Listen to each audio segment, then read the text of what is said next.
নমস্কার বন্ধুরা, হোমকুক মৌটুসিতে সবাইকে অনেক অনেক স্বাগত, ভালোবাসা জানিয়ে আরও একটি নতুন রান্নার রেসিপি নিয়ে এসে পড়লাম আপনাদের সামনে। আজকে শেয়ার করব একটা বাটা রেসিপি। বাঙালির খুব প্রিয় একটি রেসিপি, এটা অনেকেই জানে আর অনেকেই হয়তো জানো না। যারা জানো না বা জানেন না তাদের জন্য রেসিপিটা আজকে শেয়ার করছি। কাঁচকলা দেখলেন আগে, সেই কাঁচকলা দিয়ে আমি তরকারি করেছিলাম আগের দিন, একটা রেসিপি শেয়ারও করেছি আপনাদের সাথে। সেই কাঁচকলার খোসাগুলো আমি ভালো করে গোটা অবস্থায় ধুয়ে তারপরে কুচিয়ে একটা টিফিন বক্সে করে ফ্রিজে রেখে দিয়েছিলাম আগের দিন। তো পরের দিন সেই খোসাগুলোকে আমি একটা রেসিপি বানাবো খোসাগুলো দিয়ে। এতটাই ভালো টেস্টি রেসিপি কি বলবো। আর যারা বানিয়েছেন তারা তো জানেনই, যারা বানাননি তারা প্লিজ একবার ট্রাই করবেন। আর ভীষণ উপকারী একটি রান্না কিন্তু এটা।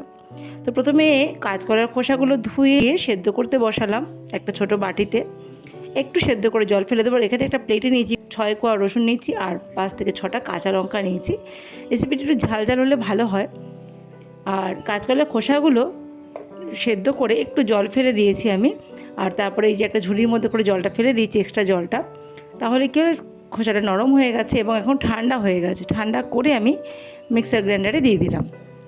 আর ছোটো ছোটো করে কেটে নিয়েছি, ফলে খুব তাড়াতাড়ি পেস্ট হয়ে যাবে। সেই জন্য আমি একদম ছোটো ছোটো করে কেটে নিয়েছি।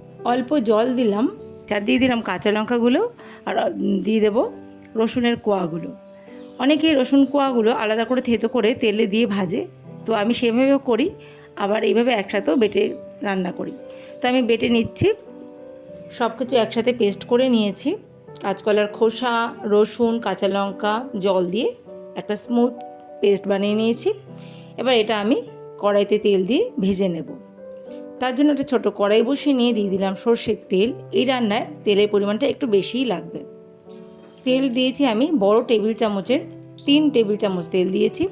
কাঁচকলার খোসা অনুযায়ী তেলটা দিতে হবে। এখানে 5টা কাঁচকলা নিয়েছিলাম, দেখলেন 5টা কাঁচকলার খোসা আর কি।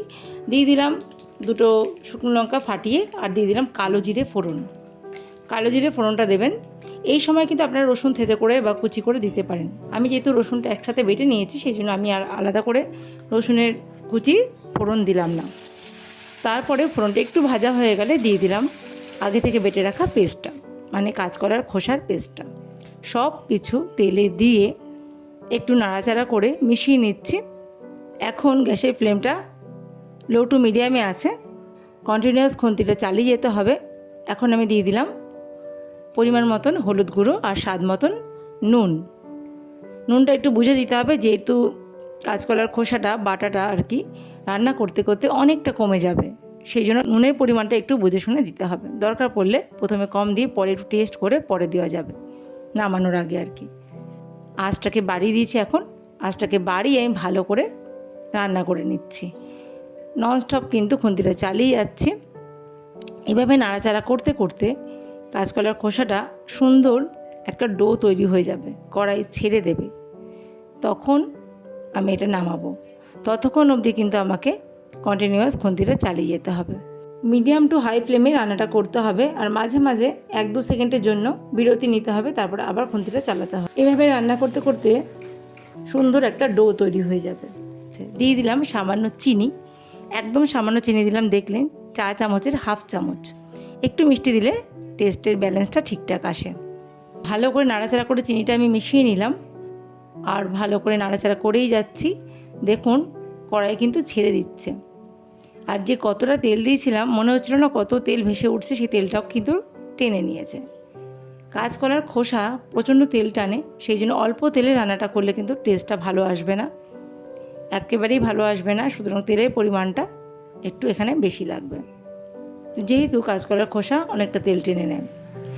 আর এই রেসিপিটা শরীরের জন্য খুবই ভালো, যেহেতু কাঁচকলায় প্রচুর পরিমাণে আয়রন থাকে। তাই এই খোসাটাও আর ফেলবেন না এবার থেকে, খোসাটাও কিন্তু দারুণ উপকারী। সেই জন্য কাঁচকলার খোসাটা না ফেলে দিয়ে এভাবে রান্না করে খেয়ে দেখবেন। এটা দিয়েই সম্পূর্ণ ভাতটা ইচ্ছা করলে খেয়ে নিতে পারবেন, এতটাই টেস্টি হয় এটা। অর্ধেক ভাত তো শেষ হয়েই যাবে এই একটা পদ দিয়ে, এতটাই টেস্টি হয়। কিন্তু এটা অনেক কমে গেছে, দেখলেন যতটা পরিমাণ ছিল অতটা পরিমাণ কিন্তু নেই, তার অর্ধেক হয়ে গেছে। আর একদম কড়াই ছেড়ে দিচ্ছে নাড়তে নাড়তে, দেখেই বুঝতে পারছেন। এখন আমি নামিয়ে নেব, এটা হয়েই গেছে। তো যতটা পারছি আমি একদম শুকিয়ে নিচ্ছি। এরকম বাটার রান্না যারা যারা ভালোবাসেন আর যারা যারা খেয়েছেন তারা তো জানেনই এই টেস্টটা কত সুন্দর হয়। আর এটা দিয়ে কত সুন্দর ভাত খাওয়া যায়, এটা গরম ভাতের সাথেই ভালো লাগে একমাত্র। গরম ভাতের সাথেই এটা কিন্তু পরিবেশন করবেন। আর যারা এইভাবে কাঁচকলার খোসা বাটেননি, এখনও ফেলে দেন, কাঁচকলা রান্না করে খোসাগুলো ফেলে দেন, তারা প্লিজ আর ফেলবেন না এখন থেকে। খোসাগুলো ফ্রিজে রেখে দিয়ে পরের দিন বা অন্য কোনো দিন এভাবে পেস্ট করে, এখন তো মিক্সার গ্রাইন্ডারও আছে, কোনো অসুবিধা নেই, আগে তো লোকে শিলে বাটতো, এই রান্নাটা করে দেখবেন, তারপর আমাকে জানাবেন কেমন লাগলো। তো দেখুন একটা প্লেটে আমি নামিয়ে নিয়েছি।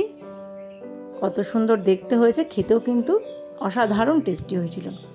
অসাধারণ সুস্বাদু একটি রেসিপি বন্ধুরা, আর ভীষণ উপকারী, বাচ্চা থেকে বড় সবার ভালো লাগবে। ঝালের পরিমাণটা আপনারা আপনাদের টেস্ট মতো দেবেন। আমরা খুব বেশি ঝাল খাই না, তাই জন্য অল্প ঝাল দিলাম। তো আজকে এখানেই বিদায় নিচ্ছি। ভিডিওটা কেমন লাগলো অবশ্যই জানাতে ভুলবেন না। ভালো লাগলে একটা লাইক দেবেন, আর চ্যানেলে নতুন বন্ধু হয়ে থাকলে চ্যানেলটা সাবস্ক্রাইব করে আমার পাশে থাকবেন। দেখা হবে খুব তাড়াতাড়ি। ভালো থাকবেন সবাই, সুস্থ থাকবেন।